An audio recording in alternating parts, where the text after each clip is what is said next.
안녕하십니까. 반갑습니다. 통역성경 네 번째 시간입니다. 오늘은 이 구약 본문을 가지고 창세기 4장 9절과 10절 말씀을 가지고 하나님이 만드셨다 질서를 이란 제목으로 함께 말씀을 공부해 보도록 하겠습니다. 이 태초에 하나님이 천지를 창조하셨다. 성경을 여는 첫 번째 메시지입니다. 그리고 이 메시지가 하나님이 어떤 분이신지를 설명해주는 가장 정확한 표현이 될 것입니다.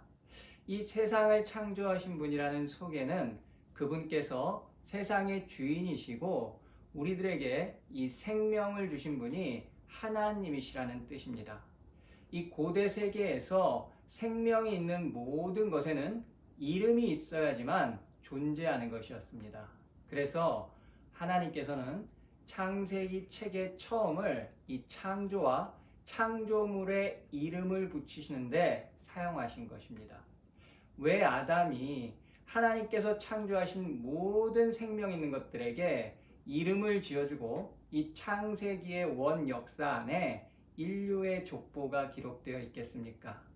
이 고대인들의 사상에서 이름이 없다는 것은 그것이 무엇이 되었던지 간에 그것은 존재하지 않는 것입니다. 제가 이태희입니다. 저는 이렇게 말도 할 수 있고 이 육신도 가지고 있습니다. 하지만 저에게 이태희란 이름이 없다면 저란 존재는 없는 것이었습니다. 이 고대인들의 사상에서는 이름은 이 생명과 어떤 사물의 이 정통성과 정체성을 말해줄 수 있는 가장 중요한 이 고대 세계의 표지였습니다. 그래서 이 성경이나 고대 문헌들을 보면 누구누구의 아들, 누구누구의 손자, 어떤 사람의 아버지 이런 표현과 호칭들이 그를 소개해주고 설명해주는 메시지가 되었던 것입니다. 제가 한 사람 소개를 드리면 이 고대 로마의 황제였던 이 율리우스 카이사르라는 사람이 있습니다. 그 사람의 본래 이름이 가이우스 율리우스 카이사르입니다.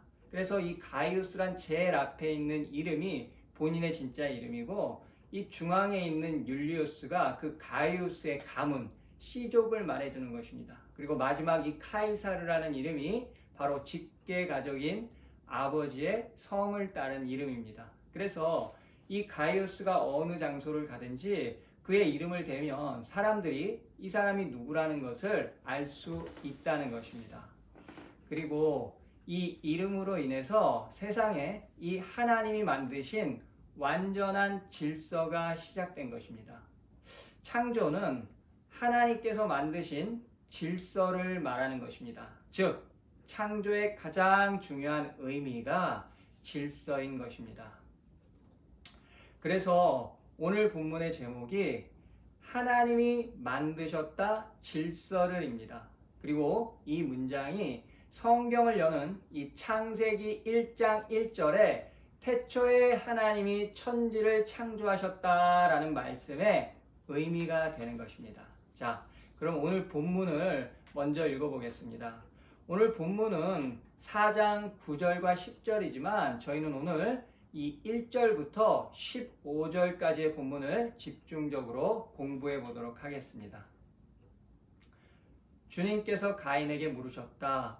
너의 아우 아벨이 어디에 있느냐? 그가 대답하였다. 모릅니다. 제가 아우를 지키는 사람입니까? 주님께서 말씀하셨다. 내가 무슨 일을 저질렀느냐? 너의 아우의 피가 땅에서 나에게 울부짖는다.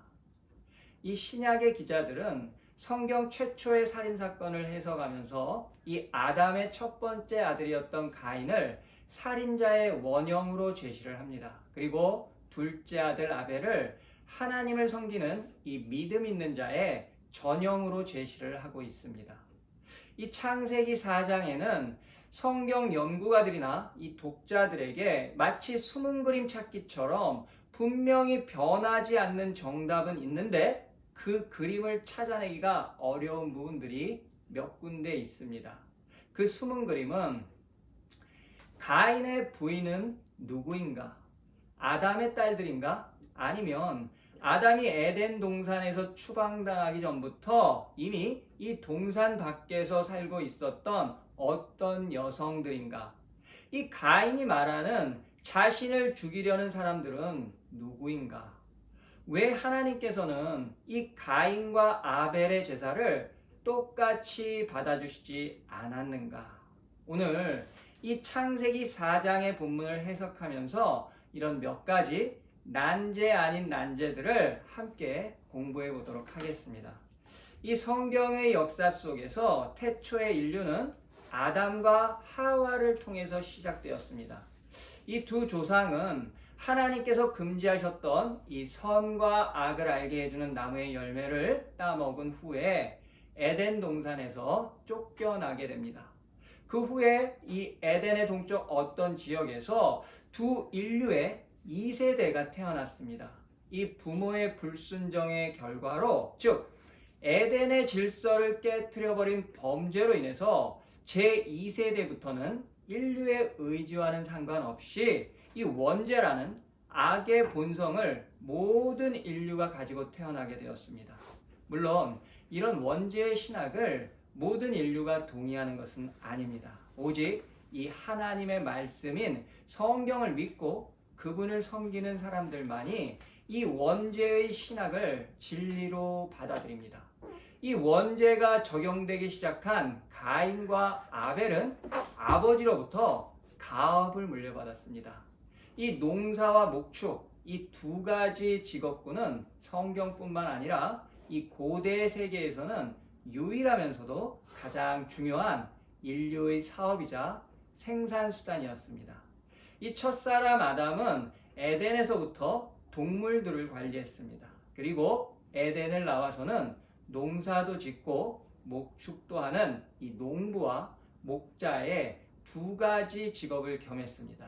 가인은 아버지에게서 농사를 가업으로 물려받았습니다. 그리고 동생 아벨은 목축을 이어받았습니다.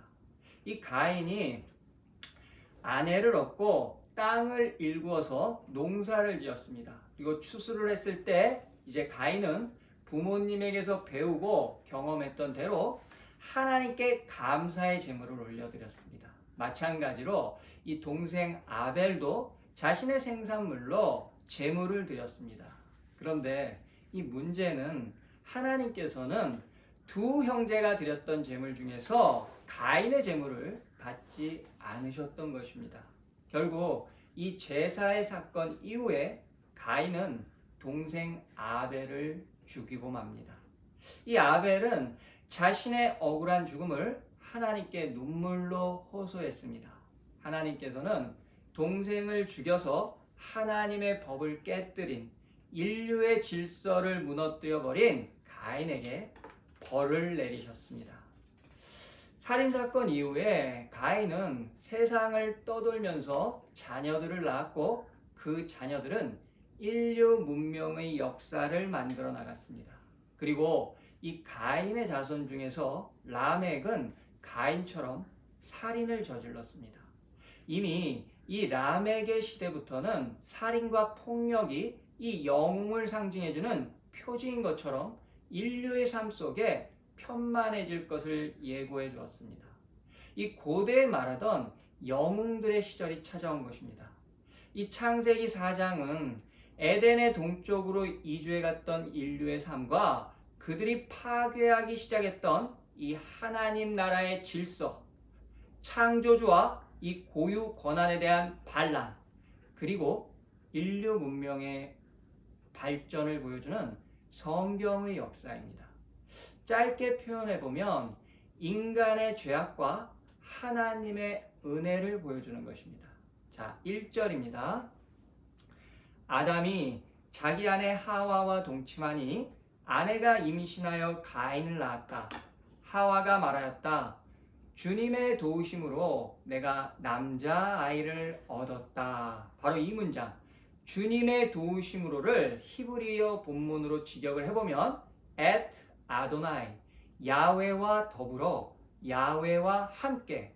이 구약에서 히브리어 전치사 at가 무엇의 도움으로라는 의미로 사용된 것은 이 본문 창세기 4장 1절 이외에는 더 이상 발견되지 않습니다.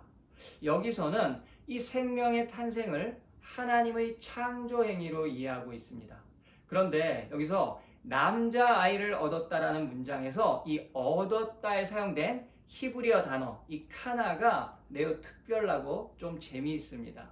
이 카나라는 단어는 일반적으로 이 획득을 하다, 얻다 이런 경제적인 용어로 사용되는 히브리어 동사입니다.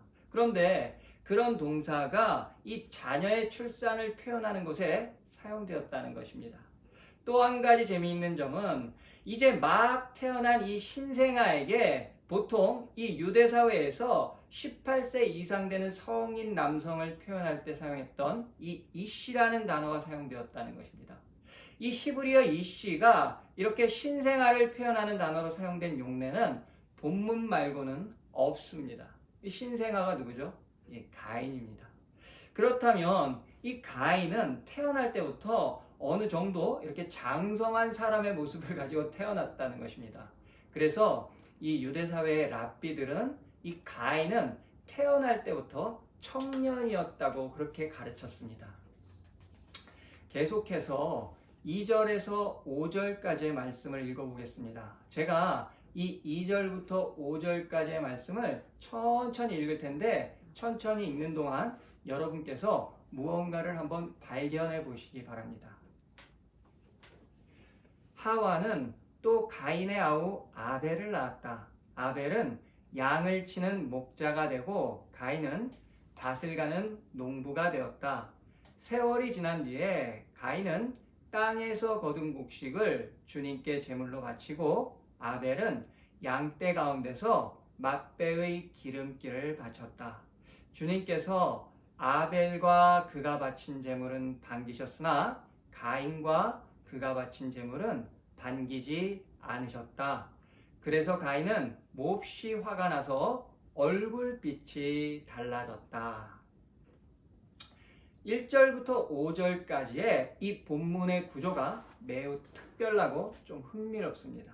이 가인과 아벨의 형제를 묘사해주는 그 이야기 속에서 서술의 차례가 연속적으로 바뀌어서 나타납니다. 처음에 이 아담의 두 아들의 출생을 소개할 때는 형 가인이 먼저 소개가 됩니다. 그리고 형제의 직업을 소개할 때는 다시 동생 아벨이 먼저 소개가 됩니다. 또 하나님께 제사를 드리는 장면에서는 다시 카인이 먼저, 그리고 하나님께서 두 형제의 제사를 평가하실 때는 다시 아벨이 먼저 언급이 됩니다. 그 말이 맞는지 지금 잠깐 동안이라도 한번 살펴보시기 바랍니다.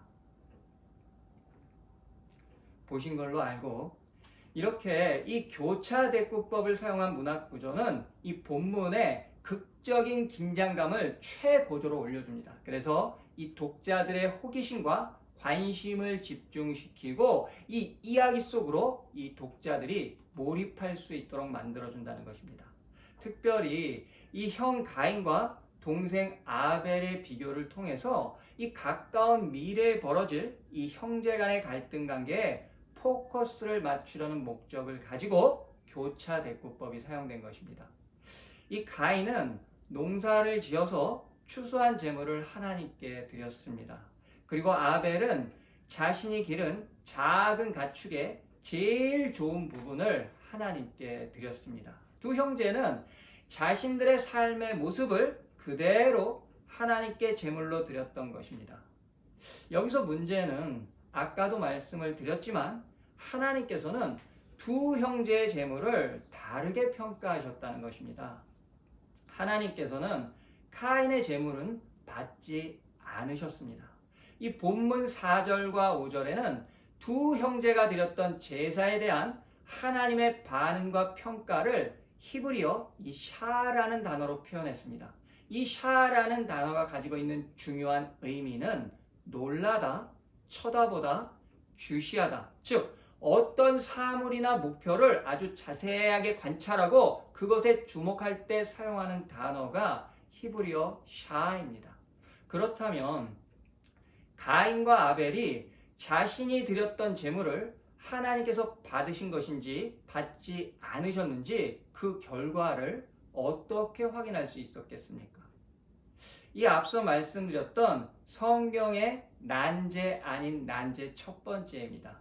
당시 이 고대 근동의 문화와 이 종교를 통해서 관찰해 볼 때 이 보편적으로 신들은 인간이 드리는 제물을 좋게 평가할 때는 이 하늘로부터 불을 내려서 그 제물을 내가 기쁘게 받았다 하는 의사 표시를 했습니다. 이 성경에도 보시면 이 엘리야 선지자가 바알의 제사장들과 이 대결을 벌일 때도 그랬고, 이 아브라함과 하나님이 언약을 맺을 때 그 제사를 드릴 때도 하나님은 하늘에서 불을 내리셔서 응답해 주셨습니다. 즉 하나님께서는 불을 내리셔서 이 아벨의 제물을 받으셨다는 가설입니다. 두 번째 가설은 제물의 향기와 연기가 하늘로 올라가는 것을 보고 그것을 확인할 수 있었다는 해석입니다. 이 제물을 바친다라는 히브리어 단어가 올라입니다. 그 의미가 하늘로, 이 위로 올라간다. 그래서 이 단어를 여러분들이 기억하시기가 쉬운 게 위로 올라가기 때문에 올라라는 것입니다.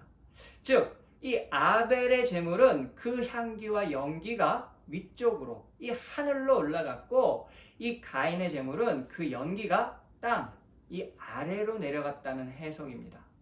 이 세 번째 가설은 이 가인과 아벨이 제사를 드렸던 그 장소에 우리 하나님께서 함께 하셨다는 해석입니다. 이 해석은 하나님께서 이 아벨의 제물만을 주목해서 보셨다는 이 본문의 언어적인 상황과도 일치하는 해석입니다. 결국 하나님께서는 두 형제가 제사를 드릴 때 그곳에 함께 하셔서 두 형제가 각각 드렸던 제사에 대한 이 하나님의 생각과 평가를 분명히 전달해 주셨다는 것입니다.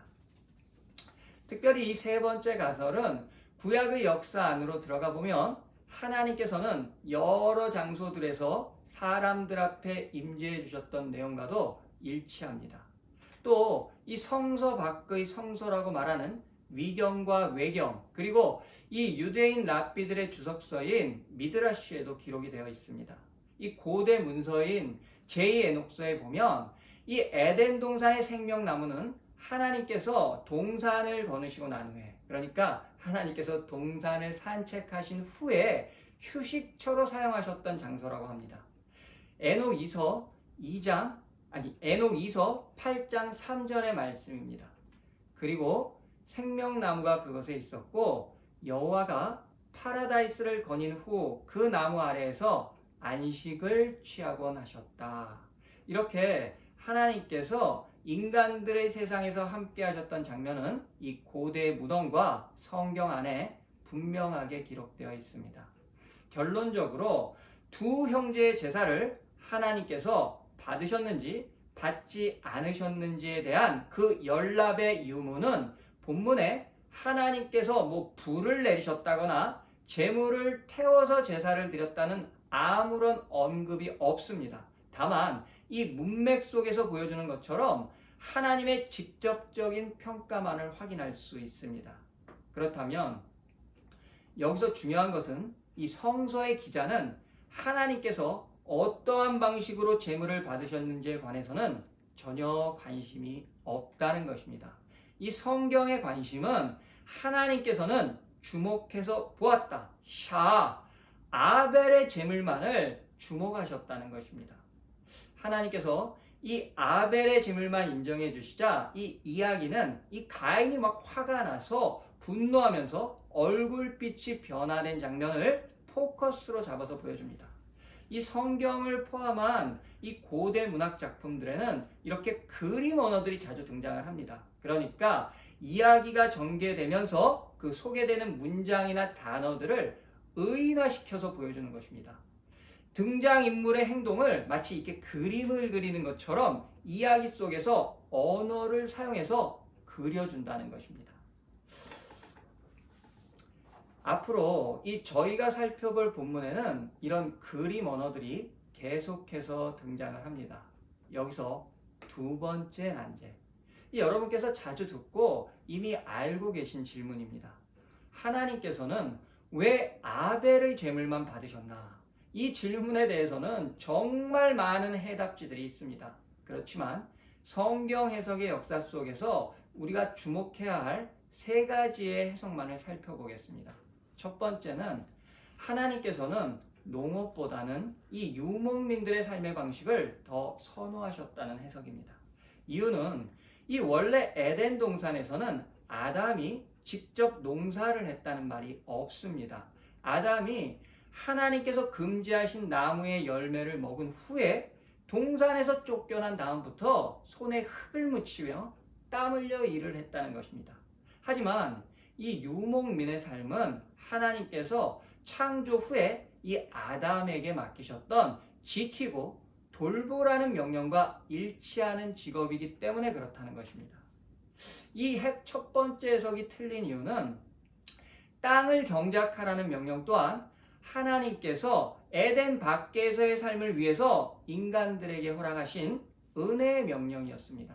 그리고 이 농업과 목축은 아까도 제가 말씀을 드렸지만 고대에 가장 중요하면서 유일했던 인류의 직업이자 생산수단이었습니다. 둘 다 하나님께서 인간들을 위해서 허락하신 중요한 문명이자 문화였습니다. 이 두 번째 해석은 아벨의 드린 제사가 구약의 제사법에 훨씬 더 적합했기 때문이라는 주장입니다.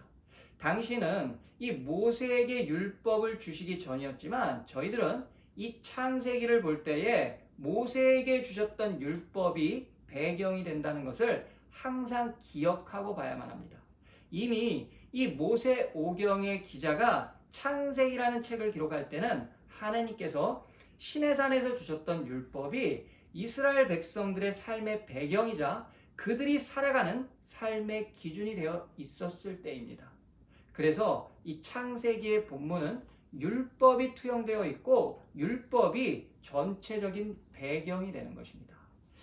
그리고 레위기와 출애굽기를 통해서 확인되는 율법은 생명을 가진 모든 처음 난 것의 주인은 하나님이십니다. 그래서 그 첫 생명은 하나님께 구별하여 드려야 한다고 명령을 하셨습니다. 즉, 이 율법의 기준으로 보면 가축의 첫 새끼와 그것도 가장 기름진 부분을 하나님께 드렸던 아벨의 제사가 율법적으로 더 온전한 제사였던 것입니다. 본문은 가인이 드렸던 제사는 그냥 땅의 열매, 이 땅의 소산으로 드렸다는 간단한 설명뿐입니다. 결국 두 번째 해석은 하나님께서는 율법에도 적합하고 더 정성이 들어있던 아벨의 제물을 선호하셨다는 것입니다. 하지만 이 그럴듯하게 들리는 두 번째 가설도 정답이 될 수는 없습니다. 왜? 본문은 가인과 아벨이 드렸던 각각의 제사의 방식이나 종류를 표현하기 위해서 히브리어 미나, 즉 소제라는 단어를 선택했습니다. 두 형제가 하나님께 제사와 제물은 두 형제가 하나님께 드렸던 그 제사와 제물은 공통적으로 이 미나, 소제의 제사였던 것입니다. 뿐만 아니라 이 하나님께 드려지는 제사에는 이 곡식 제사와 함께 이 짐승을 바치는 제사가 제물의 종류만 다를 뿐이지 우리 하나님께서 육식을 더 선호하신다는 그런 의미가 절대 아닙니다. 한 가지 더, 이 아벨이 드렸던 제사의 강점은 생명을 상징하는 피의 제사였기 때문이라는 설명이 항상 덧붙여집니다. 그런데 이런 제사는 이 감사의 제사라기보다는 이 죄를 회개할 때 드리는 희생 제사를 말하는 것입니다. 이 중요한 사실은 본문은 두 번째 해석을 이유로 해서 하나님께서 아벨의 제사만 받으셨다는 설명이 없습니다. 그리고 당시 두 형제가 드렸던 제사는 속죄의 제사가 아니라 지금의 이 추수감사제와 비슷한 성격의 감사의 제사였습니다. 이 날들의 끝에 드렸던 추수감사의 제사.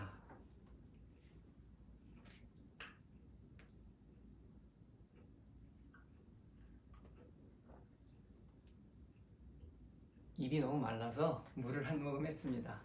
이 세 번째 해석은 신약의 본문을 증거로 삼아서 설명한 것입니다. 히브리서 요한 1서, 이 유다서에 기록한 가인이라는 사람의 평가를 기준으로 해서 아벨은 믿음으로 가인보다 더 나은 제사를 하나님께 드렸다는 해석입니다. 그러나 이 본문에는 믿음이라는 표현이 없습니다. 또한 본문은 아벨이 드렸던 제물은 믿음의 제물이었다는 설명도 하지를 않습니다. 결국 이 세 번째 주장은 본문과는 상관이 없으면서 너무 자의적이면서 앞서 나간 그런 신학적인 해석이라고 볼 수 있습니다. 물론 이 믿음으로 드리는 제사가 하나님을 기쁘시게 한다는 표현은 정확한 말입니다. 다만 오늘 본문에 적용하기에는 너무 빠르다는 것입니다.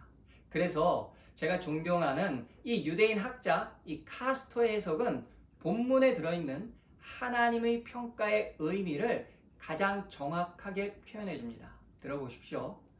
아벨은 하나님을 기쁘시게 하려고 최선을 다했지만 가인은 다만 의무를 수행했을 뿐이다. 자신의 욕심을 채워줄 상업적인 의무. 그렇다면 하나님께서는 무슨 까닭으로 가인의 제물을 거절하셨던 것입니까? 이 정답은 본문 5절에서 7절까지의 내용이 가르쳐 줍니다. 하나님께서 두 형제의 제사를 평가하시자 이 변화된 반응을 보였던 카인의 모습과 그런 가인의 모습을 보시면서 하나님께서 하셨던 말씀 그리고 그 이후에 가인의 삶과 행동을 통해서 적나라하게 드러납니다. 5절입니다. 가인과 그가 바친 제물은 반기지 않으셨다. 그래서 가인은 몹시 화가 나서 얼굴빛이 달라졌다. 가인은 몹시 화가 나서 얼굴빛이 달라졌다. 이 문장의 그 히브리어 본문을 직역을 해보면 원 의미가 가인이 자신의 얼굴을 땅으로 떨어뜨렸다입니다. 이 5절에 달라졌다에 사용된 이 나팔이라는 히브리어 동사가 떨어지다라는 뜻입니다. 6절입니다. 주님께서 가인에게 말씀하셨다. 어찌하여 내가 화를 내느냐? 얼굴빛이 달라지는 까닭이 무엇이냐? 이 6절에서도 마찬가지로 하나님께서는 나팔이라는 동사를 사용하셔서 가인에게 내가 왜 화가 나고 내 얼굴이 왜 땅으로 떨어져 있냐? 즉 너는 지금 왜 분노하면서 고개를 숙이고 있느냐? 이런 질책을 하신 것입니다. 그리고 7절입니다. 내가 올바른 일을 하였다면 어찌하여 얼굴빛이 달라지느냐? 내가 올바르지 못한 일을 하였으니 죄가 너희 문에 도사리고 앉아서 너를 지배하려고 한다. 너는 그 죄를 잘 다스려야 한다. 그런데 이 7절에서는 5절과 6절에서 사용되었던 이 나팔과는 반대되는 표현으로 어찌하여 얼굴빛이 달라지느냐 이 문장에서 이 세트라는 단어를 사용했습니다. 이 세트라는 단어의 원형이 나사라는 동사인데 들어 올린다라는 뜻을 가지고 있습니다. 떨어뜨리고 들어 올리고 이 가인의 고개가 떨어지고 가인의 고개가 들어 올려지고 이 문장 안에서 이러한 표현은 이 단어를 가지고 이 가인의 모습을 설명해주는 이 유대인들 특유의 그 문학 기법인 히브리어 워드 플레이, 언어 유희입니다. 그래서 이 7절의 원 의미는 가인 내가 선을 행하면 얼굴을 들지 못하겠느냐. 그리고 내가 선을 행하지 않으면 죄가 문 앞에 웅크리고 있으면서 그 욕망을 내게로 향하고 있으니 너는 그것을 다스려라. 이런 경고의 메시지였습니다. 이 7절의 말씀을 좀 더 구체적으로 설명해 보면 이 가인이 선을 행한다면 하나님께서는 가인과 그의 재물을 받으시고 결국 가인은 얼굴을 들 수 있게 된다는 것입니다. 이 결론은 이것입니다. 하나님께서 가인과 그의 재물을 받지 않으셨던 이유는 가인이 선을 행하지 않았다는 뜻입니다. 본문이 명확하게 밝혀주고 있는 아주 간단명료한 사실은 가인이 어떠한 면에서 올바르게 행하지 않았다는 것입니다. 그의 삶이 악했다는 뜻이 됩니다. 제가 앞서 설명드리진 않았지만 본문 4절과 5절에는 두 형제가 드렸던 제물 앞에 선행하는 제물을 드린 자들의 이름이 나와 있습니다. 그러니까 주어가 표시되어 있습니다. 이 히브리 문학에서 주어의 선 언급은 이 뒤에 따라오는 내용보다는 주어가 중요한 이유가 된다는 것을 강조해주고 있는 것입니다. 그렇다면 아벨과 그가 바친 제물, 이 문장의 배열이 주는 의미가 무엇이겠습니까? 이 아벨이 드렸던 제물보다는 하나님께서는 아벨 그 자신을 먼저 받으셨다는 뜻이 됩니다. 마찬가지로 가인과 그가 바친 제물은 가인이 드렸던 제물보다는 그 가인 자신을 먼저 거부하셨다는 의미가 됩니다. 결국 지금까지의 가인의 삶이 하나님께서 보실 때는 올바르지 못하고 악했기 때문에 하나님께서는 가인 자신과 가인이 드렸던 제물을 받지 않으셨다는 것을 분명하게 증명해주고 있는 것입니다. 가인과 아벨이 살았던 이 고대의 문명 속에서 가인이 선한 삶을 살지 못했다는 것은 구체적으로 어떤 종류, 어떤 방식의 악한 삶을 살았다는 것입니까? 당신은 이 죄의 목록의 범위가 넓지를 않습니다. 생각해 보십시오. 지금처럼 문 열고 나가면 여러 문명들이 있어서 이 죄와 맞닿을 기회가 많은 것이 아닙니다. 당시에는 그냥 문을 열면 산이고 들이고 이 강이고 그렇습니다. 이 농경과 목축이 전부인 사회에서 그러한 문화 속에서 가인과 아벨 두 형제는 분명히 아주 반복적으로 아담과 하와로부터 하나님을 배웠습니다. 부모를 통해서 그분께 드려야 하는 제사 교육도 충분히 받았습니다. 이런 부모를 통한 시청각 교육은 유대인들의 삶의 현장에서는 예나 지금이나 변함없이 전수되어 내려오는 그들의 전통이고 법도입니다. 의심할 여지 없이 하와는 두 아들에게 이전에 에덴 동산에서 있었던 그 사건을 수도 없이 들려주면서 교훈했을 것입니다. 여러분께서는 이 여러분들의 삶에 어떤 상처나 흔적을 남긴 사고나 사건이 있다면 그 사건이나 사고를 다시는 되풀이하지 않기 위해서 여러분의 자녀분들에게 교훈하거나 경고하시지 않겠습니까?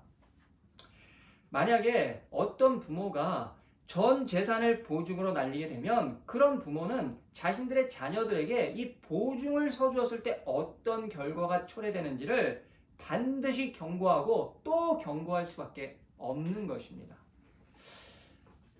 마찬가지로 이 아담과 하와도 이 에덴에서의 죄와 실수를 그들의 집안의 아픈 과거의 역사를 두 아들에게 아주 뇌에 각인이 되도록 반복하고 또 반복했을 것입니다.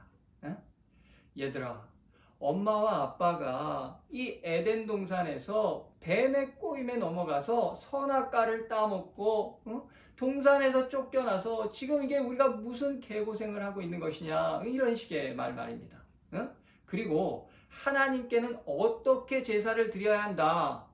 그럼에도 불구하고 아벨과는 다르게 이 가인은 이 평상시의 삶에서 하나님을 의식하지 않았다는 것입니다. 생각해 보십시오. 가인의 마음속에 아무런 개인적인 욕구와 이 제사를 통한 어떠한 대가나 욕심이 없었다면 그저 하나님께 너무나 감사해서 드렸던 순수한 제물이었다면 왜 가인이 그토록 분노하면서 고개를 떨구었겠습니까? 우리들은 알 수 없지만 가인에게는 분명히 자신이 드렸던 제사에 대한 목적이 있었습니다. 그 제사를 통해서 하나님으로부터 자신의 욕심을 채워 넣을 수 있는 그 목적, 바로 그 목적이 가인이 올바른 삶을 살지 못했다는 증거가 됩니다. 이 역사 속 가인이 올바른 삶을 살지 않았다는 그 가인의 죄악된 삶을 증거해주는 아주 중요한 두 가지 문헌을 제가 소개해 드리겠습니다. 하나는 이 고대 유대인 역사가 요세푸스의 기록이고 다른 하나는 유대인들의 그 권위 있는 주석서 이 미드라시 라빠에 있는 내용입니다. 먼저 요세푸스가 전하는 가인을 들어보십시오. 차남인 아벨은 의를 사랑하는 자였고 하나님이 그의 모든 행동에 임재하고 계신다는 것을 믿었기에 남달리 덕 있는 사람이었다. 그가 하는 일은 목동이었다. 그러나 가인은 다른 점에서도 매우 악한 인물이었지만 재산을 얻는데 온통 정신을 쏟은 사람이었다. 그가 하는 일은 땅을 경작하는 것이었다.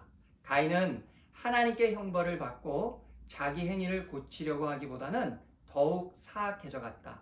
왜냐하면 그는 자기 몸의 쾌락을 위한 것이면 비록 이웃에게 해를 끼친다 하더라도 무엇이나 얻으려고 발버둥을 쳤기 때문이다.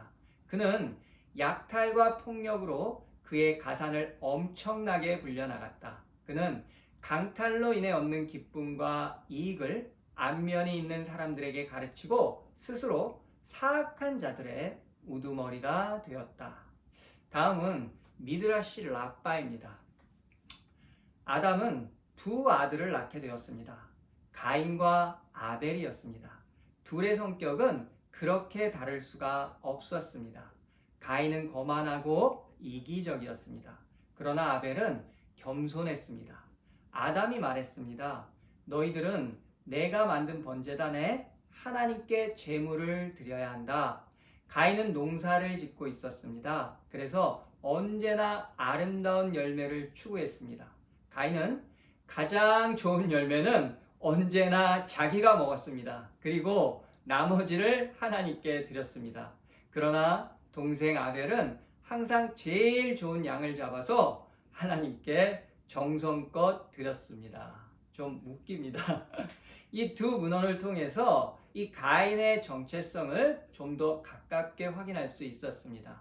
이 외에도 이 가인이 동생을 살인했던 이야기는 고대 문헌들에 많이 기록되어 있습니다.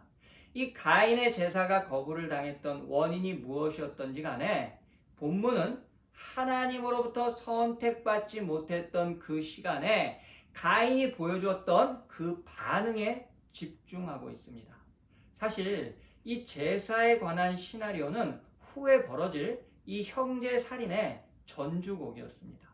하나님께서 말씀하셨던 가인의 선하지 못한 삶을 통해서 가인의 본 모습이 적나라하게 드러났습니다. 가인은 동생 아벨을 죽였습니다. 하나님께서 경고하셨던 가인을 집어삼키려고 웅크리고 있었던 죄의 욕망을 다스리지 못한 것입니다.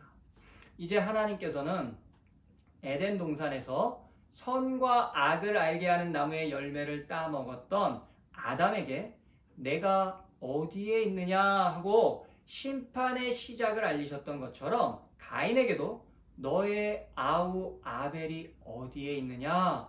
내가 무엇을 한 것이냐? 하나님의 이 심판의 물음이 인류가 하나님 나라의 질서를 파괴했다는 사실을 경고해주고 있는 것입니다. 하나님께서는 다 아셨습니다. 하지만 아담에게도 가인에게도 회개할 수 있는 또 한 번의 기회를 주셨습니다. 하지만 가인은 자신이 드렸던 제사가 왜 받아들여질 수 없었는지를 증명이라도 하는 것처럼 모릅니다. 난 몰라요. 내가 내 아우 아벨을 지키는 사람입니까? 하나님께서는 가인이 하나님, 제가 잘못했습니다. 제가 죽을 죄를 지었습니다. 제가 동생을 죽이고 말았습니다. 이런 이 가인의 눈물을 보고 싶으셨던 것입니다. 하지만 가인은 어떠한 죄의식도 없이 하나님 앞에서 거짓말을 하면서 도리어 하나님께 반문을 합니다.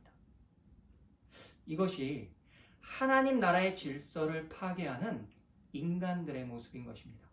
부모를 살인하고 남편이 아내를 죽이고 아내는 남편을 죽이고 친구를 때려서 죽이면서도 어떠한 죄책감도 없이 살아가는 현 세대, 지금 이 미쳐있는 세상의 모습은 이미 이 가인의 시대에 화려한 시작을 알렸습니다.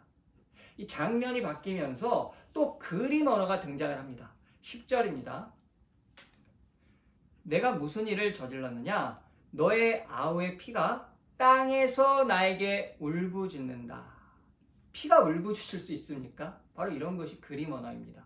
땅이 이 입을 벌려서 아벨의 피를 받고 피가 땅에서 하나님께 아벨의 억울한 죽음을 호소하고 있는 것입니다. 하나님의 법정에 송사를 하는 장면입니다. 이런 모습은 이 고대 근동에 널리 퍼져 있었던 이 민속 신앙을 보여주는 한 장면입니다. 이 고대인들은 억울한 죽음은 반드시 그 피해 복수를 해야지만 영원히 안식을 얻을 수 있다는 믿음이 있었습니다. 여러분, 예전에 우리나라에서 이 금요일 저녁 9시만 되면 방영했던 프로가 있습니다. 뭐냐면 이 전설의 고향입니다. 그 전설의 고향을 보면 항상 아주 하얀 소복을 입은 처녀 귀신들이 나타납니다. 그러면서 머리를 아주 길게 풀어헤치고 피를 질질 흘리는데, 아니 왜 제가 그것만 볼 때마다 무서웠는지 저희 아버지 뒤에서 이렇게 숨어서 봤습니다.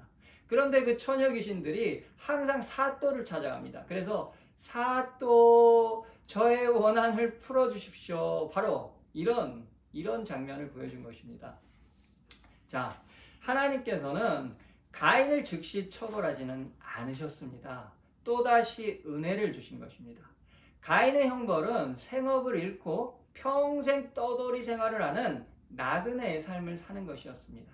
가인은 14절에서 자신이 나그네 생활을 하게 되면 만나는 모든 사람들이 자신을 죽이려고 할 것이라고 하나님께 호소를 합니다.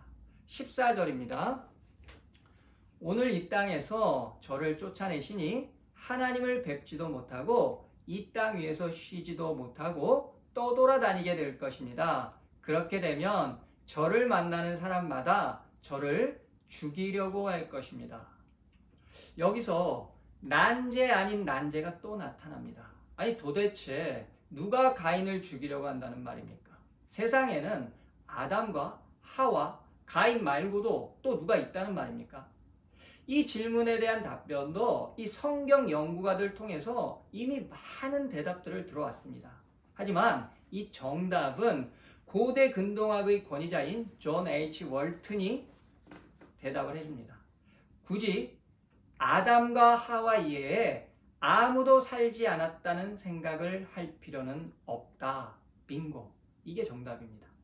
즉, 이 구속사적인 입장에서 서술된 성경이기 때문에 하나님께서 사용하시는 그 역사의 주인공들만을 그 성경의 무대 위에 등장을 시켰다는 것입니다.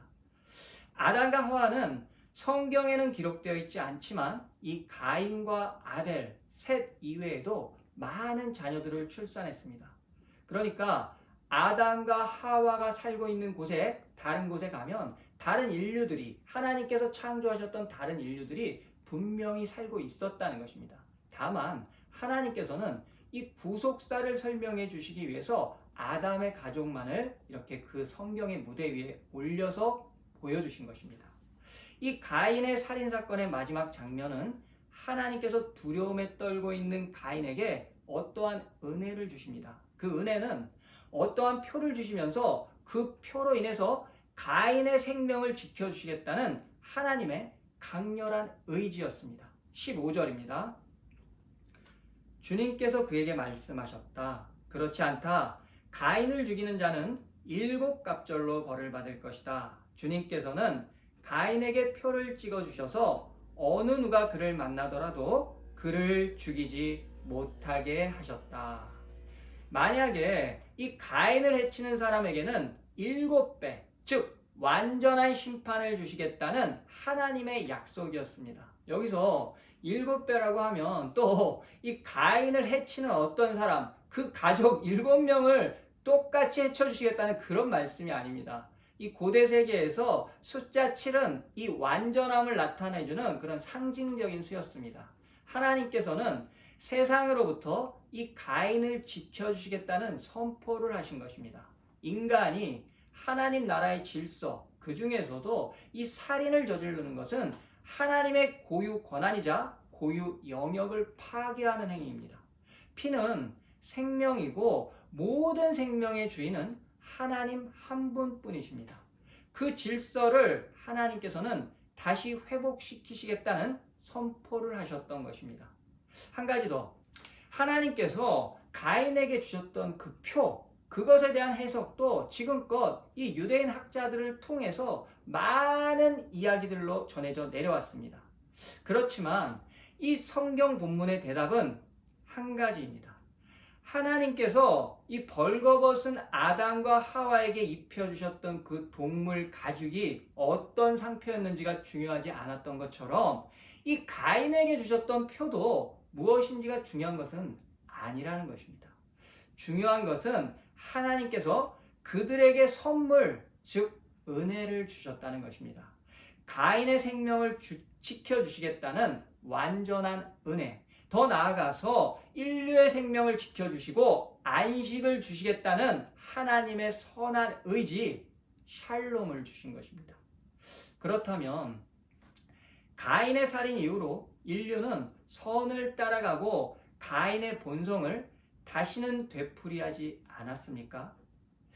가인 이후로 몇 대를 지나지 않아서 이 아담의 후손들은 살인을 마치 문화생활처럼 하면서 생산력의 한 수단처럼 인류에 아주 편만하게 뿌려나갔습니다. 아벨의 피를 흡수했던 땅은 가인의 살인 이후로 더 많은 피로 아주 붉게 물들었습니다. 이 살인자 라멕, 그의 아들들이 인류의 문명을 발전시켜 나갔습니다. 무기도 만들었죠.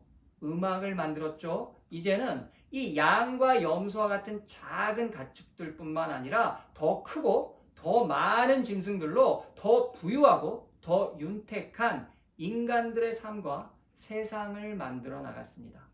이 가인의 자손들로 인해서 진화하기 시작한 인류의 문명은 자신과 이 가족들 그리고 그 재산을 지키기 위해서 외부의 침략을 막아낼 이 거대한 성을 쌓아가기 시작했습니다.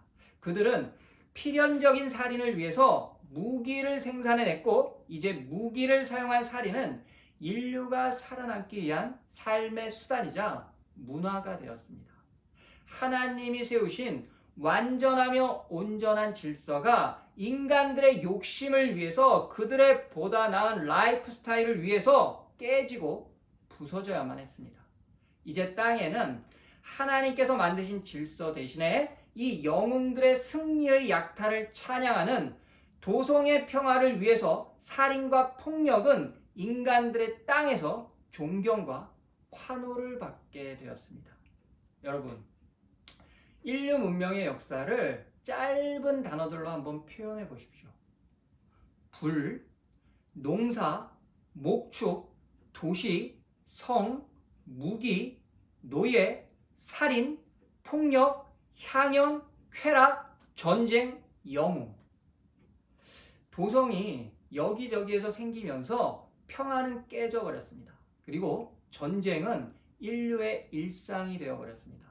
이 도성의 주인과 기득권자들은 성체를 지키고 재산을 지키기 위해서 대규모의 일꾼들, 즉 노예들을 필요로 하기 시작합니다.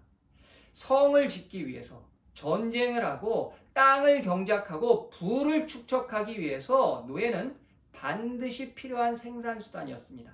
그리고 그 노예들을 대규모로 취득할 수 있는 방법은 침략과 살인, 즉 전쟁을 통해서만 이루어졌습니다. 이 도성이 출현하면서요, 세상에는 문명이 출범하게 됩니다. 하지만 도시가 발달을 하면 할수록 성곽이 요새화되면서 철과 청동을 다루는 기술은 계속해서 발달해 갔습니다. 하지만 세상은 하나님이 주신 완전한 자연과는 계속해서 멀어져 갔고 하나님의 질서는 파괴되었습니다. 이제는 이 도시와 성을 지배하는 왕과 영웅들이 제국을 꿈꾸면서 전쟁과 약탈을 통해서 대제국을 만들어 갔습니다. 이집트, 바빌론, 아시리아, 페르시아, 헬라, 로마 제국, 도성은 국가가 되었습니다. 그리고 국가의 번영을 위해서는 백성과 나라를 통합할 수 있는 아주 강력한 이데올로기가 필요하게 되었습니다. 그래서 이 도시국가에 생겨난 것이 신전과 종교입니다. 거대한 지구라트를 자랑하는 이 바빌론의 마르둑 종교, 이 영원한 생명을 꿈꾸면서 피라미드를 쌓아 올렸던 이집트의 태양신 종교, 풍요와 다산을 상징하는 가나안의 바알 종교, 이런 우상과 종교들이 각 나라와 도시에 이 안녕과 풍요를 보장해 주었습니다. 이 도성에는 궁궐이 있고 그 옆에는 반드시 신전이 있습니다. 신전의 제사장들은 이 도시를 통합시킬 권력의 이데올로기를 쉴 새 없이 생산해내야만 했습니다. 이것이 우상 숭배입니다. 이런 문명의 발전과 변화는 성경 안에서건 성경 밖에서건 똑같이 이 폭력이라는 이데올로기를 생산해내서 인간들의 욕심을 만족시켜줄 새로운 가치로 재탄생하게 되었습니다. 이 새로운 가치가 지금도 하나님 나라의 질서를 파괴하고 있습니다. 이 자연의 질서에 역행하고 그 자연을 계속해서 파괴하는 인류의 잔인한 폭력성, 그 끝이 없는 욕심은 가인이 흘린 피를 계속해서 반복하며 지금도 이 코로나와 같은 인류의 재앙을 만들어내고 있는 것입니다. 여러분, 창세기가 시작되어서 족장들의 역사로 넘어가기도 전에 인류에게 어떤 참사, 아니 어떤 멸망이 주어졌습니까? 대홍수입니다.